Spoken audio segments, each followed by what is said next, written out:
Hello friends, welcome to YouTube channel. मैं हिमांशु स्वागत करता हूं आप सभी का हमारे यूट्यूब चैनल पर। दोस्तों, जैसा कि हमने प्रीवियस वीडियो के अंदर हम एक सिद्धांत देख चुके हैं, उस सिद्धांत का नाम था आशुबेल का शाब्दिक अधिगम का सिद्धांत। ठीक है ना दोस्तों, जो कि आशुबेल ने दिया था और एक शाब्दिक अधिगम का, यानी कि मैंने आपको बताया था, जैसा कि उसके नाम से स्पष्ट था कि वो एक क्लासरूम का प्रोग्राम यानी क्लासरूम का एक सिद्धांत था, प्रिंसिपल था। ठीक है ना।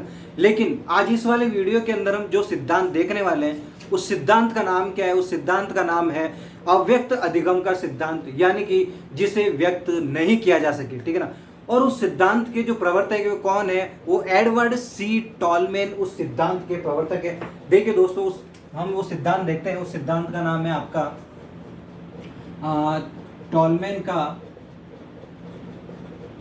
का चिन्ह अधिगम का सिद्धांत, चिन्ह अधिगम का सिद्धांत, है ना। अब देखिए टॉलमेन कौन थे? ये टॉलमेन जो है, इनका पूरा नाम है, ये प्रवर्तक थे इस सिद्धांत के। कौन थे? ये सिद्धांत के प्रवर्तक थे, जिनका पूरा नाम क्या है? जिनका पूरा नाम एडवर्ड सी टॉलमेन, इनका पूरा नाम था। ठीक है ना। इस सिद्धांत के प्रवर्तक थे और इनके जो सिद्धांत दिया हुआ है चिन्ह अधिगम का सिद्धांत। ठीक है ना। एक्चुअल में इसके और उपनाम कौन कौन से हैं? इन सिद्धांत के उपनाम, है एक तो साइन लर्निंग थ्योरी। ठीक है ना। उसका और दूसरा उपनाम आप क्या बोल सकते हैं? दूसरा नाम बोल सकते हैं इसे सौदस्यवाद का सिद्धांत। ठीक है ना, सौदस्यवाद का सिद्धांत। और कौन सा नाम बोल सकते हैं आप इसे? चिन्ह स्वरूप का सिद्धांत भी बोल सकते हैं। चिन्ह स्वरूप या चिन्ह महत्व का सिद्धांत भी आप उसे बोल सकते हैं, और दूसरा नाम भी इसे आप दे सकते हैं। ठीक है ना। और क्या नाम दे सकते हैं हम इसे एक और नाम दे सकते हैं, अव्यक्त अधिगम का सिद्धांत। कौन सा? अव्यक्त अधिगम का सिद्धांत। ठीक है ना, अव्यक्त अधिगम का सिद्धांत। दोस्तों, ऐसे इस सिद्धांत के क्या है कि ऐसे बहुत सारे नाम है, बहुत सारे के मैक्सिमम जो इम्पोर्टेंट जो नाम है वो तो हमने यहाँ लिख लिए। ठीक है ना। अब एक्चुअल में ये सिद्धांत क्या कहता है? इनका ये सिद्धांत, इस जो टॉलमेन इस सिद्धांत के बारे में क्या निष्कर्ष निकालते हैं और इन्होंने एक टीचर के लिए इस सिद्धांत को क्यों इंपॉर्टेंट बताया, वो हम इस वीडियो के अंदर चर्चा करते हैं। देखिए, जैसा कि नाम से स्पष्ट है, अव्यक्त का मतलब क्या होता है? जिसे दर्शाया ना जा सके, यानी कि जिसे जब तक आपको कहा ना जाए तब तक नहीं दर्शाया जाएगा ना। अव्यक्त यानी कि जिसे दर्शाया ना जा सके, जिसे दर्शाया नहीं जा सके। ठीक है ना, नहीं जा सके।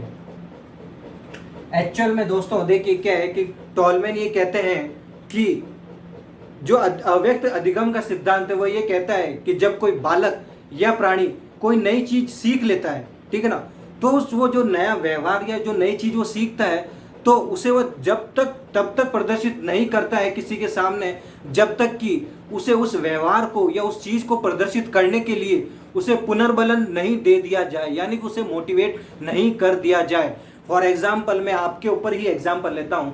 जैसे कि मान लीजिए आप रीट की तैयारी कर रहे हैं। अब मैं आपको अगर मोटिवेट करूं कि आपके अंदर जितनी भी एनर्जी है, जितनी भी आपकी मेमोरी है, जितने आप कैपेसिटी है, वो सारी कैपेसिटी, वो सारी मेमोरी आप एग्जाम के अंदर दिखाइए और एग्जाम के अंदर उसे उखाड़ के फेंक दीजिए, यानी कि अपना एग्जाम जरूर क्लियर कीजिए। ठीक है ना। तो जब तक मैं आपको उस चीज को निकालने के लिए अंदर से मोटिवेट नहीं करूंगा, तब तक आप उस व्यवहार को दर्शाएंगे नहीं, प्रदर्शित नहीं करेंगे। इसलिए इसे कौन सा नाम दिया गया? अव्यक्त अधिगम का सिद्धांत। और चिन्ह अधिगम इसको क्यों नाम दिया गया? क्योंकि एक सांकेतिक रूप से काम करता है, यानी कि एक संकेत दिया जाता है जिसे कि आप, इसलिए इसे क्या नाम दे दिया गया? चिन्ह अधिगम का सिद्धांत। एक्चुअल में दोस्तों क्या होता है, टॉलमेन जो वैज्ञानिक थे, उन्होंने इस प्रयोग को दर्शाने के लिए दो समूह बनाए। किनके? चूहों के। यानी कि यह प्रयोग उन्होंने किस पर किया? यह प्रयोग उन्होंने चूहों पर किया। किस पर किया? उन्होंने यह प्रयोग किया, जो प्रयोग किया वो चूहों पर किया। ठीक है। और चूहे पर जो प्रयोग किया, उन्होंने भूल भुलैया बना के इनका प्रयोग किया। भूल भुलैया, ठीक है ना, भूल भुलैया बनाया। अब इन्होंने क्या किया? चूहों के अंदर दो समूह बनाए। ठीक है ना। एक समूह था ए, जबकि दूसरा समूह था बी।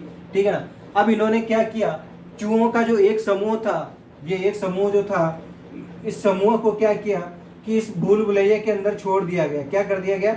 इन समूह को, चूहों के इन समूह को भूल भुलैया के अंदर छोड़ दिया गया और यहाँ पर रखा हुआ था भोजन एंड में। ठीक है ना। अब इन समूहों को भोजन की तलाश करने के लिए, भोजन की खोज करने के लिए इन्हें छोड़ दिया गया।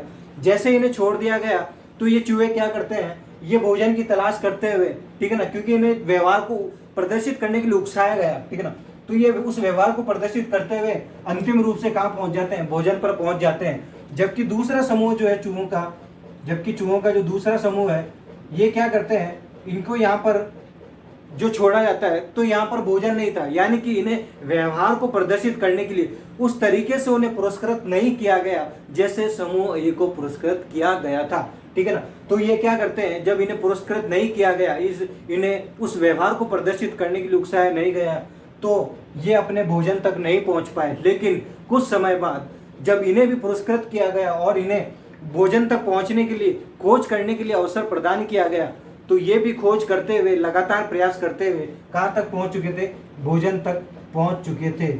यानी कि आप ये कह सकते हैं कि टॉलमैन का जो सिद्धांत है वो क्या बोलता है, वो सिद्धांत ये कहता है कि कोई भी बालक अपने व्यवहार को तभी प्रदर्शित करेगा जब उसे उस व्यवहार को प्रदर्शित करने के लिए पुनर्बलन प्रदान किया जाएगा, यानी उसे मोटिवेट किया जाएगा, तभी वो अपना व्यवहार प्रदर्शित करेगा। ये इनका सिद्धांत था। अब इनके सिद्धांत का जो निहितार्थ है, वो निष्कर्ष क्या निकलता है वो देखते हैं। देखिए,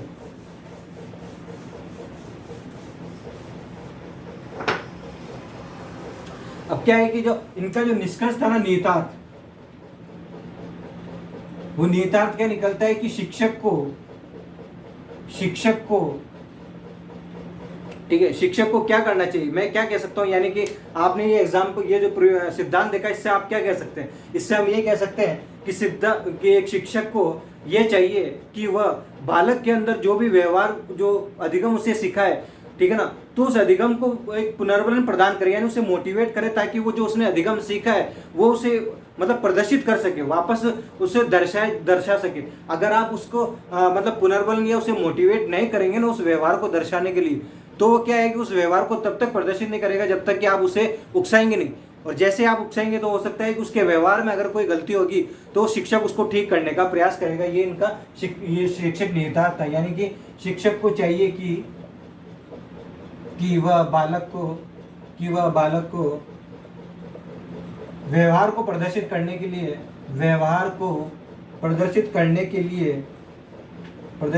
के लिए उसे पुनर्बलन प्रदान करे, ठीक है ना दोस्तों। अब एक्चुअल में क्या होता है कि जब जो अभी मैंने आपको बताया कि इन्होंने चूहों पर प्रयोग किया, तो चूहों का जो दूसरा समूह था, उन्होंने क्या किया कि उन्होंने जब वो लगातार जो खोज कर रहे थे खाने की, तो लगातार प्रयास करते करते उन्होंने एक कॉग्निटिव मैप माइंड में बना लिया था, यानी कि संज्ञानात्मक जो नक्शा होता है, मानचित्र होता है, वो उन्होंने बना लिया। यानी कि उनके माइंड में ये छप चुका था, लगातार प्रयास करते करते, खोज करते करते, कि मुझे किस रास्ते से होकर जाना है कि मैं अपने भोजन तक, अपने लक्ष्यों तक पहुंच सकूं। इसलिए ये टॉलमैन ने शैक्षिक निहितार्थ में भी ये करते हैं कि एक शिक्षक को चाहिए कि वह बालक को उसके उद्देश्यों या लक्ष्यों तक पहुंचाने के लिए उसे उसके व्यवहार को प्रदर्शित करने के लिए उसे पुनर्बलन प्रदान करे, ताकि वो अपना व्यवहार दिखाएं, और अगर उस व्यवहार में कोई समस्या होती है, कोई दिक्कत है या कोई गलती है, तो उसे ठीक करने का प्रयास करें। तो दोस्तों, आज इस वाली वीडियो के अंदर हम यही सिद्धांत देखेंगे, और जो नेक्स्ट जो सिद्धांत होगा उसके अंदर हो सकता है क्या वो सिद्धांत इतना बड़ा है आपका कि उसके अंदर उसके 3 पार्ट्स मेरे को बनाने पड़े, ठीक है ना। तो वो जो 3 भाग बनाए जाएंगे उस सिद्धांत के, ठीक है ना। इसको हम यहीं पे समाप्त करते हैं, मिलते हैं आपसे नेक्स्ट वीडियो में। धन्यवाद दोस्तों।